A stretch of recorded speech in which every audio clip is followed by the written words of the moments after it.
दोस्तों, आज आपसे वीडियो के स्टार्ट में फिलॉसफी, साइकोलॉजी और एथिक्स की दुनिया के एक बहुत ही मशहूर थॉट एक्सपेरिमेंट का जिक्र करना है। क्योंकि आज जिस फिलॉसफी के ऊपर हम लोग बात करेंगे उसकी जड़ें इसी थॉट एक्सपेरिमेंट से जुड़ी हुई हैं। तो जनाब, इस एक्सपेरिमेंट का नाम है द ट्रॉली प्रॉब्लम। और इसमें सीन कुछ यूं है कि आप एक ट्रेन के ट्रैक के साथ खड़े हुए हैं। उस ट्रैक के ऊपर एक ट्रेन या फिर ट्रॉली फुल स्पीड में दौड़ी चली आ रही है। लेकिन जब आप ट्रैक के दूसरी तरफ देखते हैं तो आपके होश उड़ जाते हैं। उस रेलवे ट्रैक पर 5 लोग रस्सियों से इतने शदीद टाइट बंधे हुए हैं कि वो हिल भी नहीं सकते। अगर ट्रेन ने रास्ता ना बदला तो अगले कुछ ही लम्हों में ये लोग ट्रेन के नीचे कुचल दिए जाएंगे। ये बात आपने याद रखनी है कि इस ट्रेन के अंदर कोई ब्रेक्स मौजूद नहीं है। लेकिन खुशकिस्मती की बात यह है कि जहां आप खड़े हैं वहां पर एक लीवर मौजूद है जिसको पुल करके आप ट्रेन को दूसरे ट्रैक पर डाइवर्ट कर सकते हैं। आप ये देखकर बहुत खुश होते हैं और लीवर पुल करने ही वाले होते हैं कि आपके पैरों के नीचे से जमीन निकल जाती है। वो इसलिए क्योंकि लीवर के जरिए आपने ट्रेन को जिस ट्रैक पर डाइवर्ट करना था उस ट्रैक पे भी एक बंदा उसी तरह बंधा हुआ है जिस तरह वो 5 लोग रस्सियों से बंधे हुए हैं। अगर आपने लीवर पुल करके ट्रेन का रास्ता बदल दिया तो वो 5 लोग तो बच जाएंगे, लेकिन आपके इस डिसीजन की वजह से वो एक बंदा मारा जाएगा।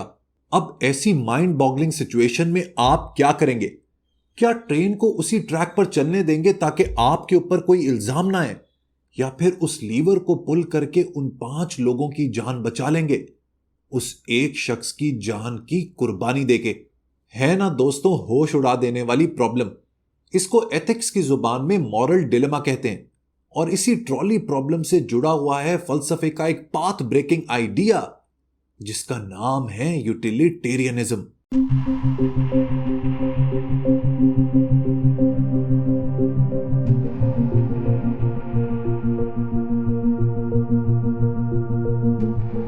यूटिलिटेरियन फिलॉसफी के फाउंडर थे जेरेमी बेंथम। लेकिन इस फिलॉसफी को सही मानों में पॉपुलराइज किया, मशहूर किया एक जबरदस्त और रिमार्केबल फिलॉसफर ने जिनका नाम था जॉन स्टुअर्ट मिल। लेकिन ये इतना मुश्किल वर्ड यूटिलिटेरियनिज्म आखिर है क्या? आखिर इस फलसफे का मकसद क्या है? और जॉन स्टुअर्ट मिल कौन था? जरा आज इसको डिस्कस करते हैं। जॉन स्टुअर्ट मिल एक ब्रिटिश फिलॉसफर, पॉलिटिकल थियोरिस्ट और इकोनॉमिस्ट था जिसने अपने आइडियाज के जरिए फिलॉसफी में बड़ी कंट्रीब्यूशन की। उसकी पैदाइश हुई 1806 में। बचपन से ही वो एक जीनियस बच्चा था जिसने सिर्फ 12 साल की उम्र में प्लेटो और एरिस्टोटल जैसे फिलोसोफर्स के काम को पढ़ लिया था। ऐसा करने में उसके बाप का भी बहुत इंपॉर्टेंट रोल था क्योंकि वो एक बहुत ही सख्त डिसिप्लिनेरियन था और एजुकेशन को लेकर वो बहुत ही पैशनेट था। उसको लगता था कि यंग माइंड्स को तालीम के जरिए ही बेहतर बनाया जा सकता है, और ऐसा ही उसने अपने बेटे मिल के साथ किया। लेकिन मिल साहब एक रेबल थे। बड़े होकर ना सिर्फ उसने अपने बाप के आइडियाज को चैलेंज किया बल्कि उस जमाने का जो कंटेम्प्रेरी विजडम था उसके ऊपर भी शदीद क्रिटिक किया। वो एक इंडिविजुअल की आजादी और लिबर्टी का चैंपियन बन गया, खवातीन के राइट्स के लिए आवाज उठाने लगा और एक सोशल रिफॉर्मर साबित हुआ। लेकिन फलसफे की दुनिया में उसने शोहरत पाई अपने यूटिलिटेरियनिज्म के कॉन्सेप्ट के ऊपर लिखे जाने वाले एसे से। जेरेमी बेंथम के आइडियाज को बुनियाद बनाते हुए उसने एक कॉम्प्रिहेंसिव थ्योरी ऑफ एथिक्स को तरतीब दिया based on the principle of utility. लेकिन आखिर ये प्रिंसिपल ऑफ यूटिलिटी क्या है? देखें, बहुत ही सिंपल और सादा जबान में इसका मतलब यह है कि कोई भी एक्शन, कोई भी अमल सही है या नहीं, इसका डिसीजन होगा उस एक्शन के कॉन्सिक्वेंसेस पर। यानी कि अगर किसी भी एक्शन का नतीजा अच्छा है तो चाहे वो कोई भी अमल हो, किसी भी तरीके से किया गया हो, वो एक गुड एक्शन कहलाएगा। इसके लिए अंग्रेजी जबान में एक जबरदस्त एक्सप्रेशन का इस्तेमाल होता है जो कि है the end justifies the means. यानी कि अगर एंड नतीजा अच्छा है तो फिर आपने चाहे उस नतीजे तक पहुंचने के लिए कुछ भी काम किया हो, वो एक्शन दुरुस्त कहलाएगा। यूटिलिटेरियनिज्म का आइडिया ये कहता है कि बेस्ट कोर्स ऑफ एक्शन वही है जिससे मैक्सिमम लोगों की हैप्पीनेस और वेल बीइंग में इजाफा हो सके। देखिए, मिल का ये जो यूटिलिटेरियनिज्म का फलसफा है ना, इसके कोर में आइडिया ये है कि इंसान की जिंदगी का अल्टीमेट गोल है हैप्पीनेस। यानी खुशी हासिल करना। लिहाजा हमें एक ऐसी सोसाइटी क्रिएट करनी चाहिए जिसमें मैक्सिमम लोग खुश हो सकें, फ्लरिश कर सकें और ग्रो कर सकें। देखने में और सुनने में तो एक बेहतरीन आइडिया लगता है, लेकिन यूटिलिटेरियनिज्म के इस आइडिया के अंदर बेतहाशा फ्लॉज और ऑब्जेक्शंस मौजूद हैं। लेकिन मिल इतना जीनियस दिमाग था, इतना रिगरस थिंकर था कि इससे पहले कि लोग उसके इस फलसफे के परखच्चे उड़ाते, उसके ऊपर रूथलेस किस्म का एतराज करते, उसने खुद अपने इन आइडियाज को एक स्ट्रिंजेंट यानी कि एक सख्त किस्म के टेस्ट से गुजारा। मसलन उसका आर्गुमेंट यह था कि प्रिंसिपल ऑफ यूटिलिटी का यह मकसद नहीं कि बंदा सेल्फिश हो जाए, सेल्फ इंडल्जेंट हो जाए और सिर्फ उन कॉन्सिक्वेंसेस को कंसिडर करे जो उसके पर्सनल फायदे के लिए हों। इनफैक्ट मिल का कहना था कि प्रिंसिपल ऑफ यूटिलिटी का कोर आइडिया यह है कि the greatest good for the greatest number of people, यानी कि काम वही सही है जिससे मैक्सिमम यानी मेजॉरिटी लोगों की वेलबींग क्रिएट की जा सके। जॉन स्टुअर्ट मिल ने एक और कमाल की बात कही which is one of my personal favourites. उसने कहा कि इंसान की जिंदगी में हर किस्म का प्लेजर एक जैसा नहीं होता। उसकी जिंदगी में कुछ ऐसी जॉयस, कुछ ऐसी हैप्पीनेस होती है जो बाकियों से मुख्तलिफ और सुपीरियर होती है, जैसे कि the Joy of learning, reading, creativity and the thrill of accomplishment. ये इंसान के बॉडीली प्लेजर से कई गुना ज्यादा फुलफिलिंग है। लिहाजा एक एथिकल सोसाइटी वो है जहां पर इंडिविजुअल्स को इसी किस्म के हायर प्लेजर्स को हासिल करने का बराबर मौका दिया जाए, तो चाहे उनकी क्लास या बैकग्राउंड कुछ भी हो।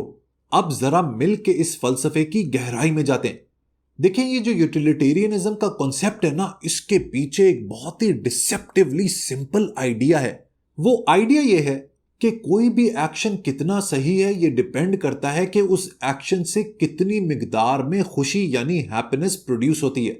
The rightness of any action depends on the amount of happiness it produces.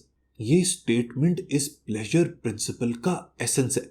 मिल के मुताबिक पेन और प्लेजर यानी कि दुख और सुख किसी भी चीज को समझने के लिए कि वो गुड है या बैड एक बेहतरीन इंडिकेटर है। उसका आर्गुमेंट यह था कि हर इंसान नेचुरली पेन को अवॉइड करता है और प्लेजर के पीछे भागता है। लिहाजा ये जो इंसान का इंपल्स है ना, ये किसी भी मॉरल डिसीजन मेकिंग के लिए एक बेहतरीन गाइड साबित हो सकता है। मिल ने कहा कि जब भी आपके पास किसी भी इशू को लेकर दो एक्शंस की चॉइस हो, तो हमेशा आपने वो एक्शन परफॉर्म करना है जिससे मैक्सिमम लोगों की खुशी में इजाफा हो सके। लेकिन दोस्तों, यहां पर एक $1 मिलियन सवाल यह है कि मिल जिस हैप्पीनेस की बात कर रहा है, जिस खुशी के बारे में जिक्र कर रहा है, आखिर इस हैप्पीनेस का मतलब क्या है? अब दोस्तों, मैं आपसे बड़ी गहरी बात करने वाला हूं, इसे गौर से सुनिएगा। जॉन स्टुअर्ट मिल के मुताबिक हैप्पीनेस उस फीलिंग का नाम नहीं है जो बहुत जल्दी खत्म हो जाती है, आपको थोड़ी सी देर के लिए कंटेंटमेंट और सेटिस्फैक्शन देती है एंड देन इट फिजल्स अवे। बल्कि जिंदगी में इंसान खुश तब होता है, हैप्पी तब होता है जब उसकी जिंदगी से कोई मकसद, कोई पर्पस अटैच्ड होता है। वो इस बात को भी एक्सेप्ट करता है कि इंसान की जिंदगी के मुख्तलिफ स्टेजेस में उसको अलग अलग चीजें खुशी प्रोवाइड करती हैं, लेकिन कुछ एक यूनिवर्सल इंग्रेडिएंट्स हैं जो हर तरह की हैप्पीनेस में कॉमन होते हैं। मसलन इंसान की जो जिनसी ख्वाहिशात होती हैं, जो सेक्सुअल प्लेजर्स होते हैं, वो बहुत ही थोड़े वक्त के लिए इंसान को मजा देते हैं, जॉय देते हैं, एक इंस्टेंट ग्रेटिफिकेशन प्रोवाइड करते हैं। जबकि दूसरी तरफ जब इंसान की जिंदगी में एक इंटेलेक्चुअल परसूट होता है, एक आर्टिस्टिक एप्रिसिएशन होती है, एक तहरीक होती है, एक तहकीक होती है, दूसरों की हेल्प करने का जज्बा होता है, तो मिल के मुताबिक ये हायर ऑर्डर प्लेजर्स हैं जो हर सूरत में इंसान को लॉन्ग टर्म हैप्पीनेस प्रोवाइड करते हैं। इस आइडिया की बड़ी जबरदस्त इंप्लीकेशंस हैं एथिक्स में और डिसीजन मेकिंग में। इससे यह बात साबित होती है कि प्रिंसिपल ऑफ यूटिलिटी का सिर्फ यह मकसद नहीं कि लोगों के प्लेजर को मैक्सिमाइज किया जाए, बल्कि असल इंपॉर्टेंट बात यह है कि higher order pleasures of life को परसू किया जाए, जिसमें वर्च्यू हो, क्रिएटिविटी हो और सोशल एंगेजमेंट हो। मिल इस बात को भी एक्नॉलेज करता है कि हैप्पीनेस को मेजर करना आसान नहीं, क्योंकि इसमें बहुत ज्यादा सब्जेक्टिविटी है, लेकिन फिर भी आप किसी भी एक्शन के कॉन्सिक्वेंसेस को सामने रखकर उस हैप्पीनेस को मेजर कर सकते हैं। परेशान न होएं, इसके लिए एक बहुत ही आसान एग्जांपल मैं आपको दे देता हूं। समझे आपके पास 2 जॉब ऑफर्स हैं, एक में आपकी सैलरी है 1 लाख रुपए और दूसरी में है सिर्फ 60,000। जो लाख रुपए वाली जॉब है उससे आपके सारे खर्चे बआसानी निकल आएंगे और आप बहुत ज्यादा सेव भी कर लेंगे। लेकिन उस जॉब में आपका जो मैनेजर है वो एक बहुत ही खतरनाक आदमी है।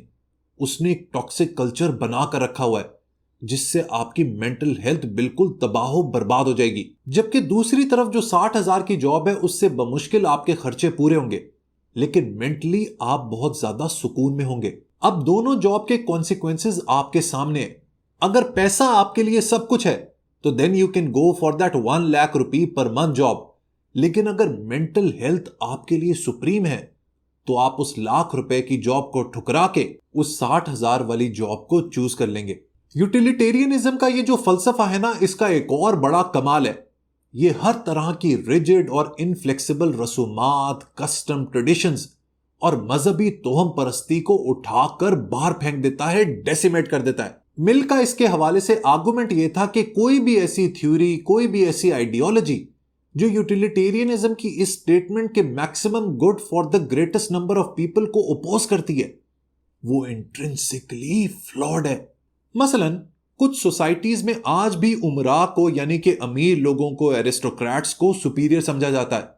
इस हद तक कहा जाता है कि they have divine right to rule. Utilitarianism हर इस तरह के बिलीफ सिस्टम को इरैशनल एंड अगेंस्ट लाइफ समझता है। लिहाजा आप किसी हद तक कह सकते हैं कि यूटिलिटेरियनिज्म काफी डेमोक्रेटिक यानी कि जमहूरी है। इस फलसफे की एक और बात बहुत ही गहरी और फैसिनेटिंग है। मिल का कहना था कि जब आप फियर यानी डर को मॉरल बिहेवियर के लिए एक मोटिवेटर यूज करते हैं, वहीं से काम खराब होना शुरू होता है। इसमें वो डर भी शामिल है जो आपकी सोसाइटी, आपके आसपास के लोग बचपन से आपके दिल में डाल देते हैं आफ्टर लाइफ के हवाले से, यानी कि मरने के बाद क्या होगा। मसलन कब्र का अजाब, अच्छे काम नहीं करोगे तो तुम्हारे साथ ये हो जाएगा, वो हो जाएगा। मिल का कहना था कि जब भी आप किसी भी सिस्टम की बुनियाद डर को बनाएंगे ना, तो वो सिस्टम हमेशा अनस्टेबल रहेगा, अनरिलायबल रहेगा, डगमगाता रहेगा। वो लॉन्ग टर्म कभी भी कामयाब नहीं हो पाएगा। उसकी वजह यह है कि लोग वो काम दिल से नहीं बल्कि डर से करेंगे।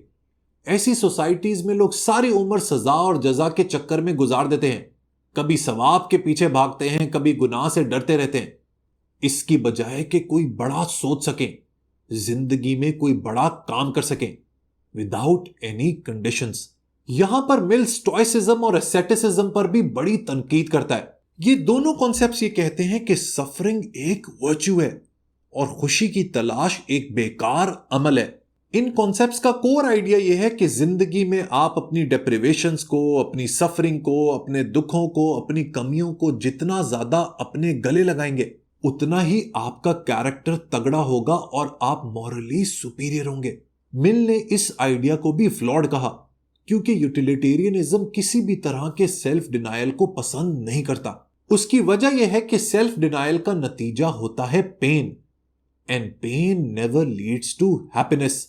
लिहाजा इस तरह की सेल्फ लिमिटेड सोच इंसान को लॉन्ग टर्म में परेशान करती है, फ्रस्ट्रेट करती है और मायूसी का शिकार करती है। स्टोइसिज्म को अगर आप मजीद समझना चाहते हैं डिटेल में तो इसके ऊपर भी मैं वीडियो बना चुका हूं, मैं डिस्क्रिप्शन बॉक्स में इसका लिंक डाल दूंगा।